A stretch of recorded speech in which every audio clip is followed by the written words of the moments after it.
So as I mentioned a couple videos back, the Rings of Power news is coming out much more often than I thought it was going to be coming out before season 2, but apparently Amazon is definitely trying to do this thing where they're trying to create some sort of hype train to fill in the gaps from the show not existing for almost 2 years. I mean, they're talking about season 2 not coming out until around I think 2024 was the estimated time. So they know a lot of people are just not going to care. Like, it's too long of a gap. And if you want to try to have some hype for your show, you need to come out relatively soon, especially if it's a TV oriented show. I understand if it's a movie. If it's a movie, yeah, a 2 year gap is not that big of a deal. But for a TV show, that's a pretty big deal, especially a TV show that saw a massive drop in ratings after its first episode. And it continued to drop all the way until the end to the point where it was not even in the ratings whatsoever after a few episodes in. I mean, obviously, the show was a massive failure, and no matter how bad Amazon wants to come out and claim it was a success, the numbers just don't support it, and we're going to talk about that in another video. So in this video, we're talking about Amazon executive Vernon Sanders,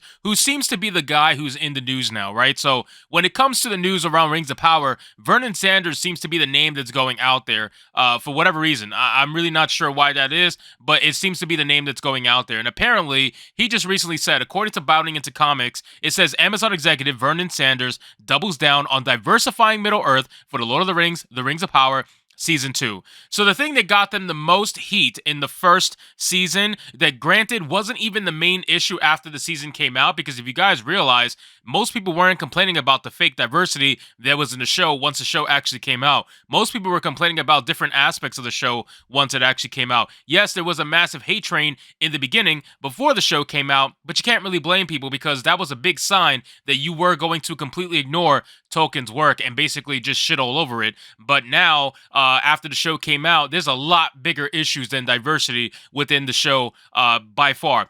But of course, diversity is going to be their main talking point because when these people have no creativity, when they have no ideology other than the woke mind virus, they need to constantly talk about diversity, equity, and inclusion because that's going to get their names in the headlines. And they know it. They know what's going to get their names in the headlines. So let's get into this article. It says Amazon Studios executive Vernon Sanders recently stated that the second season for The Lord of the Rings of Power, will double down on the first season's diversification of Middle-earth throughout its casting. Now, it's no surprise to me that Vernon Sanders is a black man. No surprise to me whatsoever. It seems like people like this person right here, who I just refuse to name, they want to have their little black puppets go out there and speak about diversity, equity, and inclusion to make her look better. This is what they do to blacks. This is what they do to Latinos. I know for a fact.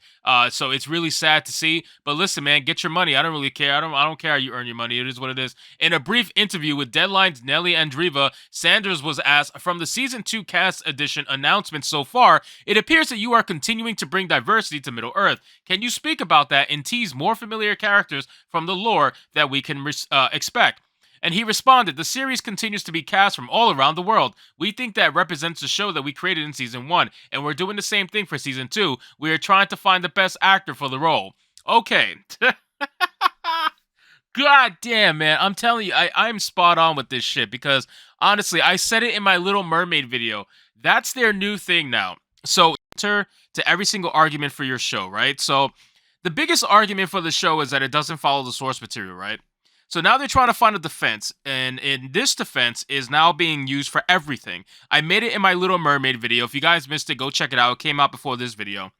In the Little Mermaid video, I said that their latest defense is going to be the nonstop, constant justification of their casting, right? That they know it's bullshit.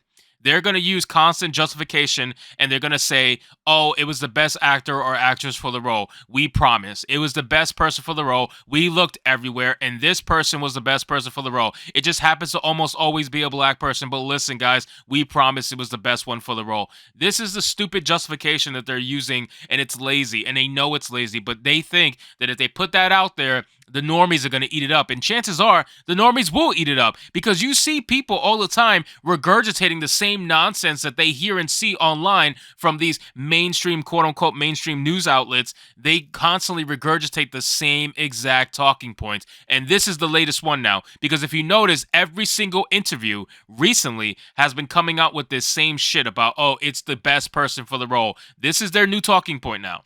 So it says we've already announced that there will be some characters from the lore. I don't think we've announced all of them, so there are surprises to come. I think the fans will be really delighted. He asserted. I highly doubt. What fans? What fans do you have? You what? You have more angry fans than fans. Not only did Sanders reveal the show would continue to diversify Tolkien's Middle Earth through its casting, but he also tried to explain why the show hasn't been greenlit for a third season, despite claiming Amazon Studios is committed to 5 seasons. That's a big thing. I mentioned this in my last Lord of the Rings Rings of Power video. That the funny thing is they have 5 seasons that they supposedly have committed to, right? So 5 seasons that they've budgeted, 5 seasons they committed to, and yet despite all that, they don't want to actually announce that there's going to be a season 3 yet. They're definitely playing this close to the heart because they know that the first season did not go the way that they planned, and they know they have to come up with some sort of crazy success, whether they fake it until they make it or something along those lines.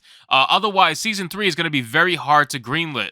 So it says Sanders was specifically asked if he and Amazon Studios were still committed to showrunners J.D. Payne and Patrick McKay's 5-season plan for the series. Sanders responded, "We are absolutely committed. We have every reason to be excited. They've done a tremendous job." Yeah, sure they have. However, despite this bluster of commitment, Sanders went on to state that the third season was not yet greenlit. It's a great question about season 3. We're probably 2 to 3 months in on season 3, but I think there could be news certainly in the new year.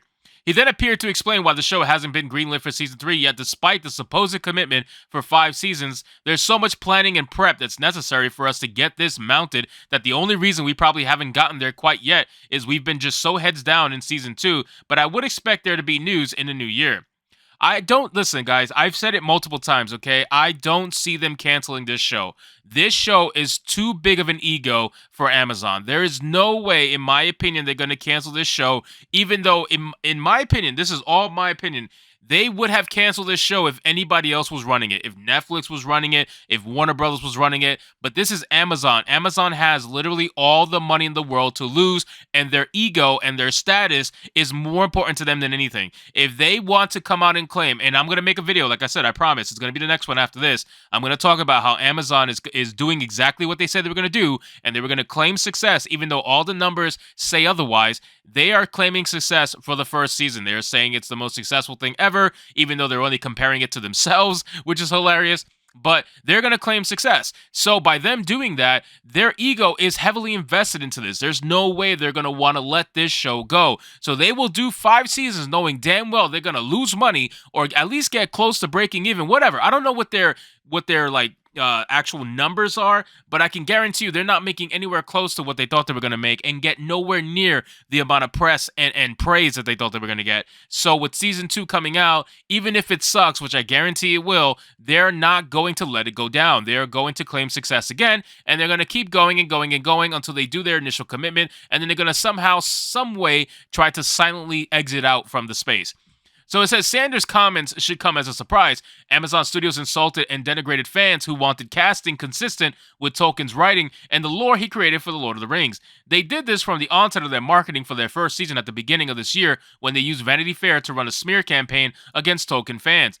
As part of the smear article, Rings of Power executive producer Lindsay Weber said the show altered and race-swapped multiple characters because it felt only natural to us that an adaptation of Tolkien's work would reflect the world of what actually looks like. Weber went on to say, Tolkien is for everyone. His stories are about his fictional races doing their best work when they leave the isolation of their own cultures and come together.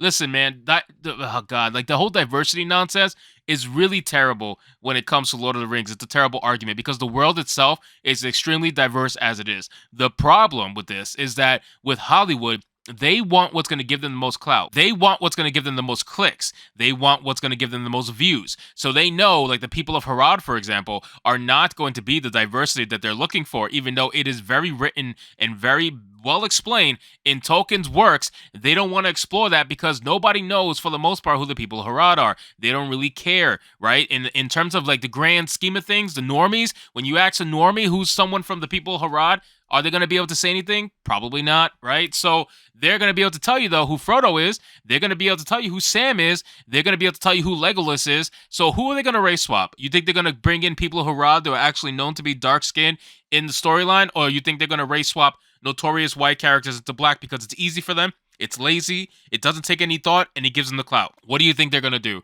They're going to obviously go the lazy route. So that's my biggest issue with this show. It's going to continue to be the biggest issue with this show. And to be honest with you, there's a lot of other problems with the show that makes it into an absolutely terrible series that we love to dunk on. And we dunk on it because, listen, I'm going to be transparent. It gives us views. It gives us a ton of subscribers. It lets us reach like-minded people. So when people are like, oh, why do you dunk on the show so much if you hate it? It's because I get to talk to other people who are like-minded like me and who could finally find my channel who otherwise would not have found it. So if this show, if it's going to do anything, it's going to benefit the YouTubers who are looking for an audience. So anyway, guys, thank you so much for watching this video. I hope you did enjoy it. And if you did, consider leaving me a subscribe. I would greatly appreciate it. Don't forget to like the video, comment, let me know what you thought of today's story, and I'll see you guys on the next one.